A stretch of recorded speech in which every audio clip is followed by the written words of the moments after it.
Hey, what's up, guys? My name's Andrew Miley with AMM Sounds Recording, and I haven't made a video in a little bit. I've been busy trying to work on my music.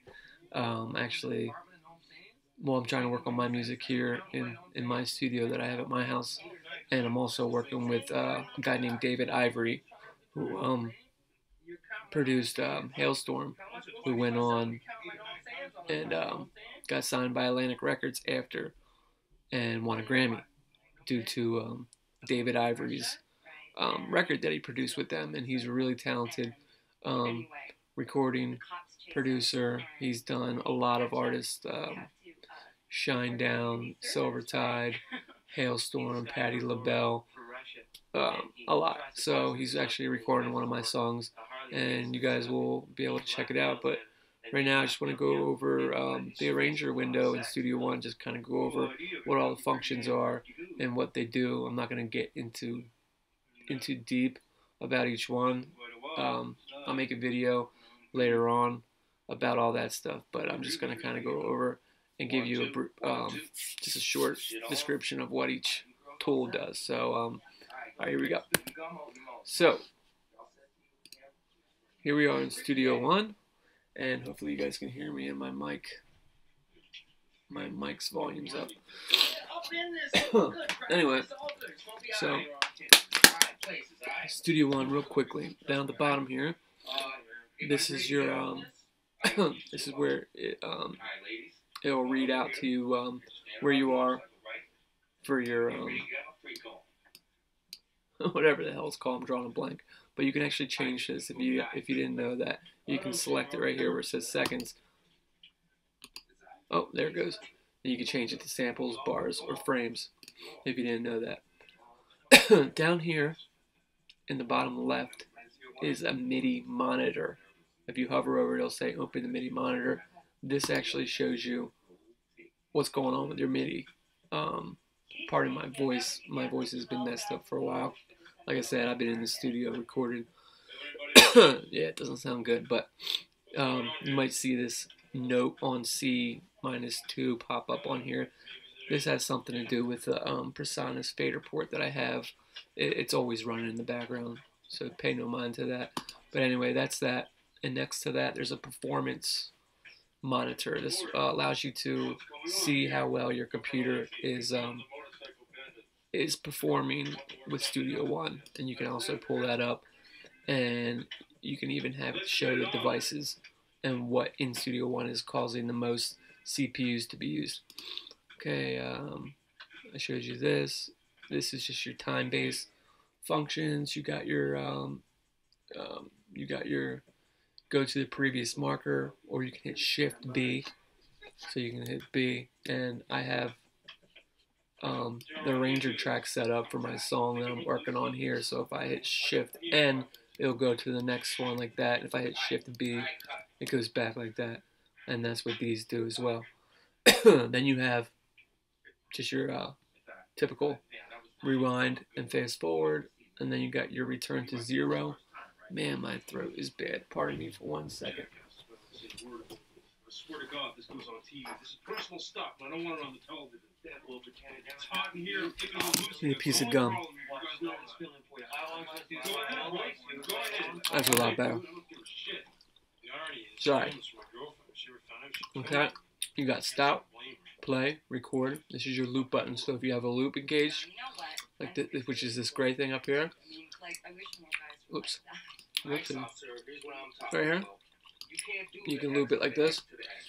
You can set a keyboard shortcut for it, which I believe is just backslash, like that.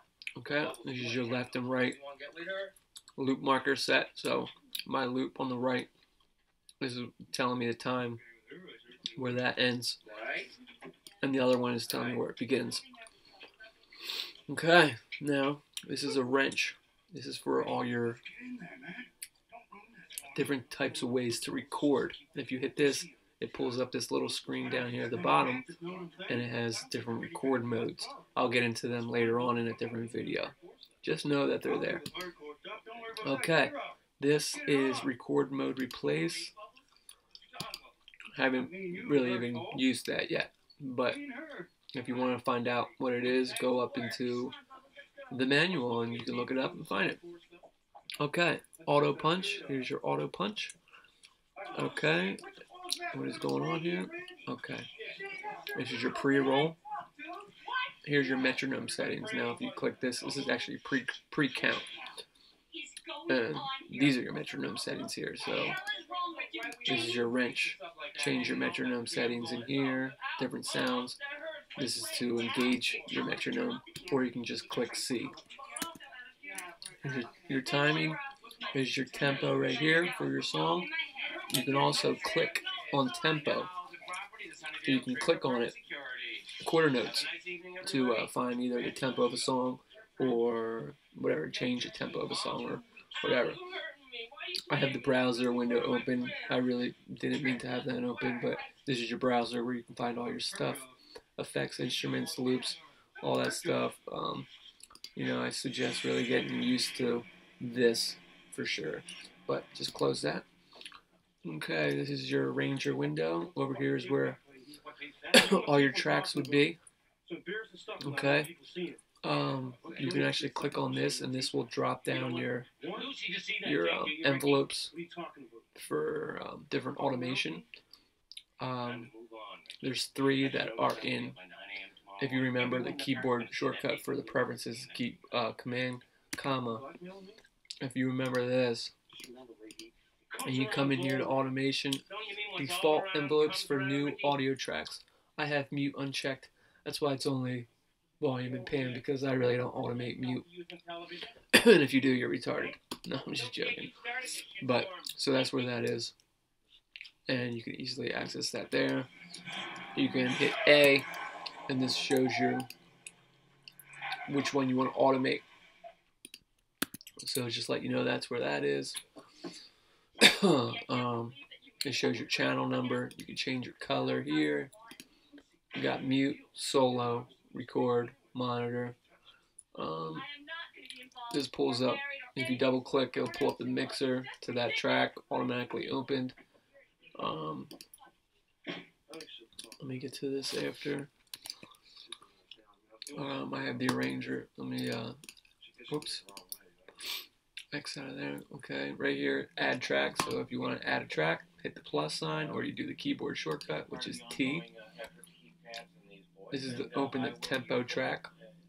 If you want to automate tempo, this is where you could do that. You come in here and just change a section of the song. You want to change it faster or slower.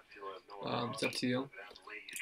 Here's your arranger track window, where you can label the structure of your song, and you can color code that, and it's actually all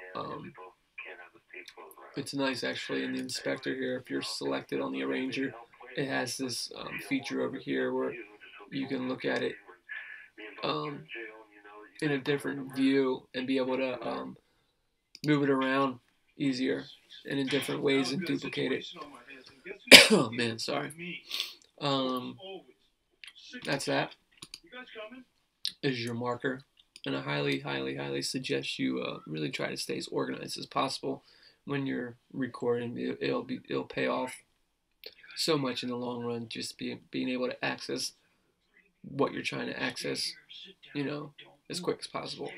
So these are your markers, and if you want to make a marker, you put the cursor where you want it, and if you don't know, hit Shift Y, and now automatically bring up the insert marker with being able to actually write a name for it. I know if you add a marker, it's just going to add 1, 2, 3, 4, 5, 6. But if you hold Shift and Y, you can actually name it when you're adding them. So that's what I do. Okay, that's the markers right here. Show automation, which I told you just hit A, and I'll bring that up. This is your wrench. These are different settings. Pretty much the same settings that are in the preferences, just in a different view for you to be able to access them a lot faster. I'm sorry I'm talking fast. I'm trying to make this video short. This is the inspector window like I showed you. You have a track selected. You got, features, same spot here as in the mixer too. And this is your tracks. This is your track view. Here, you can see all the different tracks and the different types of tracks and stuff like that. This is your automation. I'll get into that later. These are your different tools here. And different features available. I will make videos about these as well. This is your quantizing, your macros. This right here is snap to grid, so these little grids here, you could have it snap to grid, and when it's snapping to the grid, it's based off the quantize you set it to. Auto scroll is having this cursor follow you when the song's playing, or you can deselect it so it's you're editing and it's not keep on moving away from you. Sometimes that's a pain in the ass. And cursor follows edit position, so if you click somewhere the cursor is going to follow you, so then you can automatically play it, loop it, and it's right there. Right here is a scratch pad. I don't use these a lot as much as I should, but definitely worth looking into and using. Definitely use them. If I widen my screen here, you can see it. Boom, right there. There's a movie. If you want to import a movie and play a song with that, you can do that. Transfers. This is your start page, your songs. This is your project page. And that pretty much sums that up. I know this video probably is just me rambling, but I just wanted to go over that real quick, and I promise I'll make more in-depth videos about each one of these features. Okay, so please check me out in the next video, and I will see you there. Alright, later.